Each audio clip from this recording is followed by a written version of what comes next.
Hello, good afternoon, and welcome to Ben Shatliff on Sunday. Today is Sunday, July 9th, 2023. In a moment, I'll be speaking to Frank Shatliff about next week's road run, which is taking place in and around, well, not just in Prestwich, but around Greater Manchester and into parts of Lancashire as well. And we'll be summing up some of the big events that we've covered on Ben Shatliff on Sunday since we started season 2 back in September. Before that, though, let's take a look at the news which is affecting us this Sunday lunchtime. And the Shadow Chancellor has been speaking this morning on the news roundup, saying that the BBC must get a grip after new allegations that a top presenter has appeared underwear online and has been also allegedly been sending money to the victim or person that was 17 years of age. It's a story which has caused shockwaves on the news over the last 24 hours, with a situation where different celebrities from the BBC have been saying, "It is not me." But on a very more serious situation, which of course with what's happening in Ukraine, the US President Joe Biden will be arriving in the United Kingdom later today. He'll be meeting the Prime Minister Rishi Sunak tomorrow, where they will be discussing Ukraine, plus also other news as well, before heading to NATO, where the NATO summit this week, which is taking place in Lithuania. And the big process of the summit is to talk about Ukraine becoming part of NATO. And we wish every success in relation to what happens at the summit. And of course, everyone hopes that NATO will act to do more to help in Ukraine. President Zelensky has brought a group of Mariupol defenders back home. Russia may be looking to replace their defense minister, but the status of the armed rebellion deal is still unclear. The Shadow Chancellor here in the United Kingdom is concerned about the cluster bombs after the United States decision.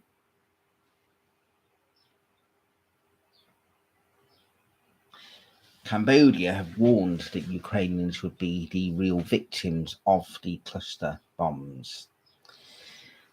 Now, it has been reported about President Vladimir Zelensky, who's met Poland's president in the western Ukrainian city of Lutsk. The Ukrainian president attended church with Andrzej Duda, and it marked the anniversary of the massacre of Poles by Ukrainian nationalists during the Second World War, and travelled around the city, and that was taking place this morning.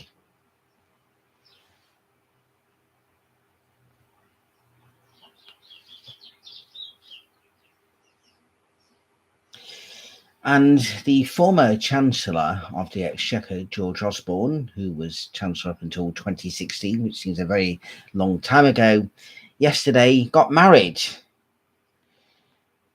but had some orange confetti thrown at him after the ceremony as a protester got very, very close to them. And there's some of the news stories which are making the news this Sunday lunchtime. Talk a bit more about some of the news that we've been covering over the last 10 months shortly. But before that, I want to welcome back Frank Shatliff, who in a week's time, it's going to be the third road run. I know you've spoken about this before on Ben Shatliff on Sunday and different programmes. How are things going? Just 1 week to go. They're going very well, actually. Obviously, the big day will be this time next week. We've got a nice selection of vehicles coming in, ranging from 70-odd years old to virtually brand new. Right. So that's really good, really, because you've got a good selection, a cross-selection of vehicles. And how many in total are actually going to be there? Because I know there was more the first year, but you're hoping to get more, of course. Yeah, well, over the last few months, I've been out to quite a few places, visiting different classic commercial events, Cheshire, Shropshire, up into Lancashire, trying to encourage people to come down to Prestwich and bring the vehicles with them. So in terms of trying to promote what we do, I don't think I could have worked any harder. So we'll just have to see what response we get. Right. Even late last night, I had a good 3 people were wanting to come with different vehicles, so I'm pleased about that. One in particular is an old single decker Leyland Cub that was initially a Burnley council run vehicle going back in the 70s, and it was interesting really because at that time I used to take fuel to the same depot, so I'm looking forward to seeing that. Right, okay. And that you said it was a former Burnley council, so has that then been sold off to somebody, or what's Yeah, the well, that's scenario right. there? I mean, going back in the 70s, I knew they'd be replacing the fleet with obviously modern vehicles. So obviously they put these vehicles for sale, and enthusiasts buy them. And without these enthusiasts, we wouldn't actually know our transport system actually worked in years gone by. Right. And there's quite a few enthusiasts with vehicles, restorers, and everything else who are coming next week. Right. There's one in particular who bought a vehicle about probably 7 weeks ago, which was just a heap, and is completely restored. And hopefully on the day it'll be there, completely restored by itself. Absolute fantastic craftsman. So when you say it was a heap, just complete. Yeah, it was an old vehicle, but it hadn't done a lot of mileage. That was the beauty of it. But the actual cab and parts of it were rotting away, and it's completely restored all that, introduced his own ideas, and changed it into what will be a classic vehicle of a different type. Not old, but a classic in other ways. So I'm looking forward to seeing that next Sunday. Right, okay. And I'm hoping that, so that's within the space of 7-8 weeks now. It's unbelievable. Every time he's been doing any work on it, he's put it on video, right? And he sent a video out. And I've been watching what he's been doing, and each time you can see the progress he's made. And it's really good. And you know, there's other people like that who are coming next week, but those people are all over the place. It's fantastic. And there's one in particular again coming next week. And the vehicle in question is a Foden that we've used on the front of our programme. Oh, is that the bus that you shared? No, it's a Foden what we've used on the programme. And that was what you call a barn find. And that means to say somebody many, many years ago parked up in a barn and just let it deteriorate. Right. Now, these people who own it now have found it, and they've completely restored it. And the actual story is in the programme. So, yeah, it's good that. And I'm really looking forward to seeing that. When you say an actual barn, I presume you're not meaning an actual barn, or are you actually in an actual Yes, barn? I'm talking about a barn, what you would see on a farm. Right. You know, and this is, you know, this happens, I don't know, well, I was going to say a lot, but I don't really know, but barn finds exactly what I've just been saying now. Right. And for people, really enthusiasts to restore it, is absolutely brilliant. And I encourage people to just come and have a look at it. Right. And there's plenty of things. Now, you don't know for definite whether or not people can actually go inside these vehicles. It depends on the actual drivers. But would you say a lot of them all I can say is that, you know, these people own the vehicles, they restored the vehicles, but I'm sure they're open to people asking if they can have a look inside or whatever the case may be. Yeah. Right. Now, I mentioned initially about Prestwich. It's not just Prestwich. It's starting at Tesco Prestwich, which is not too far from here. They'll be assembling from early, but actually starting off at 11 o'clock. Roughly, yeah. I mean, we've put times out, but obviously, you know, it's amazing really because I've got there's a great guy coming from Derby, right? And he's got a really fantastic Volvo FH8, right? So that's good. And then we've got Richard down in Booth who comes from Stafford, right? And he's come this will be the third year this year. Okay. So yeah, there's people coming from all over the place. So things are there where people can obviously take photos and all kinds of different things, which is being encouraged, and then starting at 11 o'clock. Yes, as I said, the times are approximate. You know, obviously we've got to wait for the full contingent of people who are coming, and then we've got good people, marshals and Rosper, who are fantastic people who are taking control of how things go out. But the point, what I'm actually trying to get at here, and understandably, you're waiting for people to get there. You're not going to start it before 11 o'clock. No.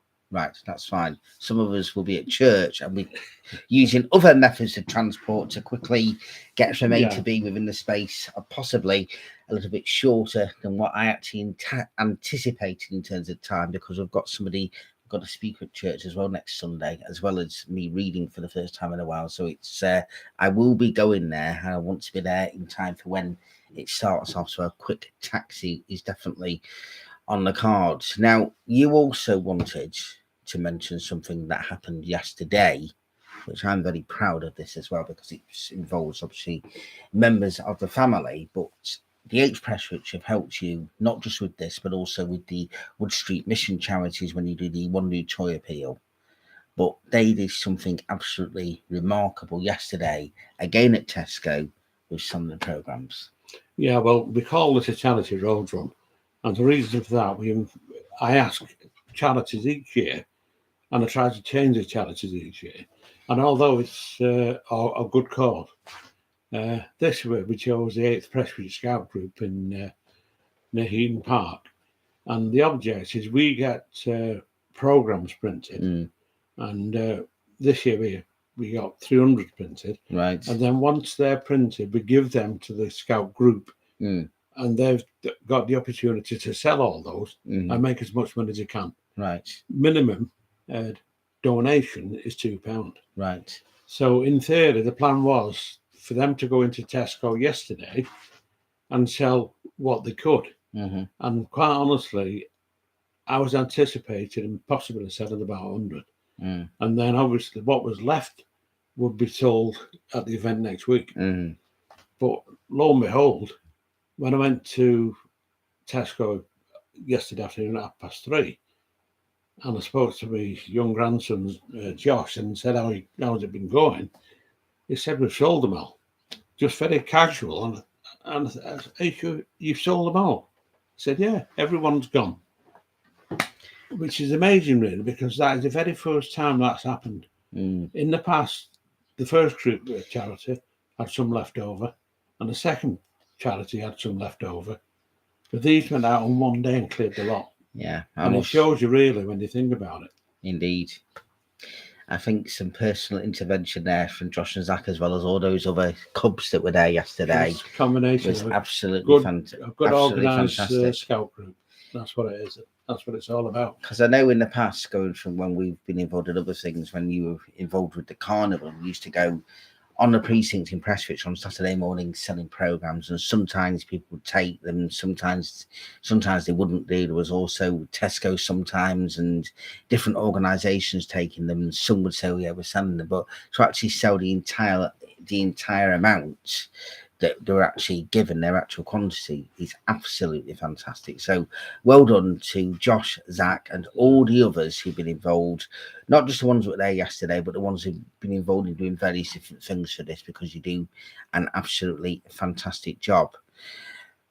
There was going to be an event taking place in Prestwich today where you're going to then go and promote again for next week. For some reason, that event is not taking place today in Prestwich, which is like for local businesses and kind of like a country thing. So hopefully we're giving you some publicity by coming on here again.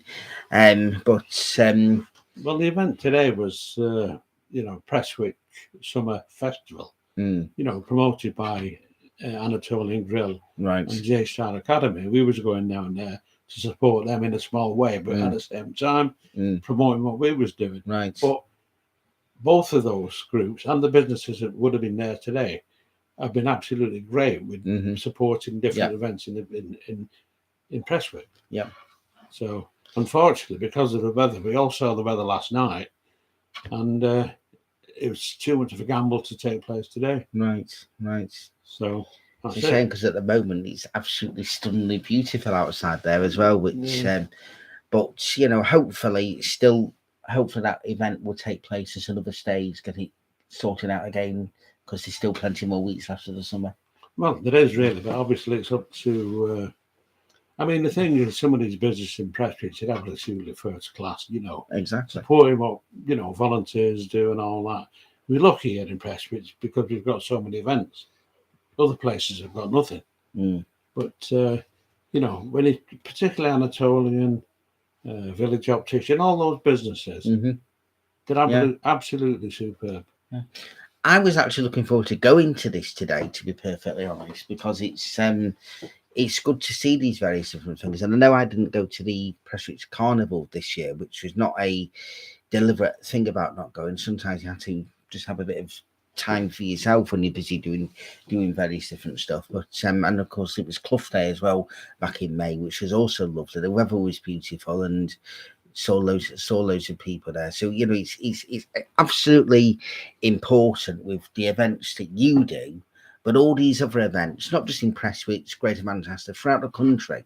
It's important to keep all these local events going on, and also any other events that go on, just to keep all these support and everything. Well, it's important because if you can help charities along the way, exactly, that's the thing. And quite honestly, I'm proud of what we've achieved with this classic commercial road run, because the toy appeal at Christmas is absolutely fantastic. It is fantastic. The only 3 years we've been doing it for Wood Street. It's one of the oldest charities, children's charities, probably in the UK, but certainly in Manchester. Yeah. But we've collected over 5,500 toys and gifts in the 3-year period. Yeah. Each Christmas.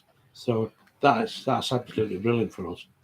And that initially started off in terms of the one new toy when you and Mum and my brother and sister-in-law used to get a few toys together. This is going back a few years ago. And then used to take it. I mean, I didn't get involved, but I did go with you to a couple of places when you used to take some stuff. And then was it just before lockdown, or you then decided to do it for Wood Street? And it's absolutely fantastic. And hopefully this year I'll be able to join you on the actual day itself, and that because it's I did see when you were all there at Wood Street the year before last, and it was fantastic, really. Leaving Tesco with 2 of these classic vehicles, well, 3 classic vehicles, plus a van that was full of toys, going down in a little convoy in the sort of semi-darkness, getting to Wood Street, which is a narrow street. It is a narrow street. There's no so much about it. Coming down that Wood Street, all lights blazing, and somebody taking a video of it. It was absolutely fantastic. And this year we had probably about 1,200 presents on board, and it's a lovely. It's hard to explain, really, when you're taking the toys into there. You get sort of it's like a warm feeling, because you're sort of helping some children who are in a situation through no fault of their own. And the team there do an absolutely fantastic job as well at Wood Street. Absolutely. Yeah. We'll talk more about that nearer as it gets nearer the time, and you start publicising things in maybe in a couple of months or so in advance before that, and we'll let everybody know all the details and everything else. All the very best, of course, for next Sunday. Now, just before we just head off, because this is the last time that we're going to do this, and we've not done as much of this over the last couple of months, but we're actually taking an official break until the beginning of September, while we refresh, look at new ideas, get more guests and various different things, all kinds of stuff. But I just want to, before ending, I just want to summarize some of the things which have happened since we officially went into season 2 in September of last year, and as well as everything which is happening in Ukraine, which on a daily basis, the tragedies and everything else which is going on. I also want to just speak about something else which hit me on a personal level very, very hard, and of course the death of Her Majesty the Queen last September. Even though somebody may be 96 years of age, and that every day, I suppose some people might say every day a bonus, various different things, it's still very, very hard when you see the world around you crumbling at various different points. With the tragedies, what's happening in Ukraine, the other tragedies like earthquakes and various different things that go on, flooding, which happened in Pakistan last year, the wildfires which have happened in Australia and America. It's, you could name a whole variety of different stuff. So I'm not just, I don't want to look like I'm not showing sympathy and empathy to all parts of the world, and of course the ongoing conflict which happens in the Middle East with Israel and Palestine and everything else. But there's one thing which has always been part of the United Kingdom, one person that's always been there for 70 years, and that was Her late Majesty Queen Elizabeth II. And I think most people feel empty with her passing, but of course at the same time wish King Charles III every success, and I think he's doing a fantastic job. And as I say as well, there's the ongoing, we've been keeping you up to date with what's been happening in Ukraine. And please, anyone that's available any Saturdays, please come and join us at Manchester Stands with Ukraine between 2 and 3:30, our rallies in Manchester. But just everybody just think about, we may think that things are difficult here in the United Kingdom, but when you look at what's happening in other parts of the world as well, and I know that politics here in the United Kingdom isn't necessarily the complete stability, or hasn't been over the last 6 or 7 years, but there have been worse in other countries as well. So wishing everybody a nice, happy summer. Let's hope that by the time we come back in September that the war in Ukraine is over and they've got that peace, stability and freedom, which is so greatly needed.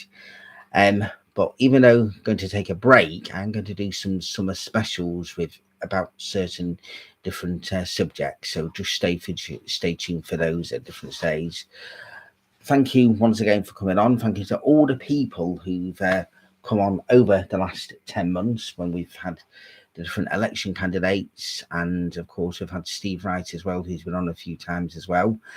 Dr. Shadman Zaman, Martin West, we've had Marcus Ackley, we've had Mike Smith, we've had Mary Walsh, and we've also had others as well from Shatliff First. So it's just very, very special thank you to all of those people who've been on Ben Shatliff on Sunday, and the special programs as well. And I do apologise because I've forgotten the name of one of our guests as well. That was the Shatliff First candidate in Shatliff North. So I do apologise there. But thank you all. Take care. I will return in September. For now, good afternoon.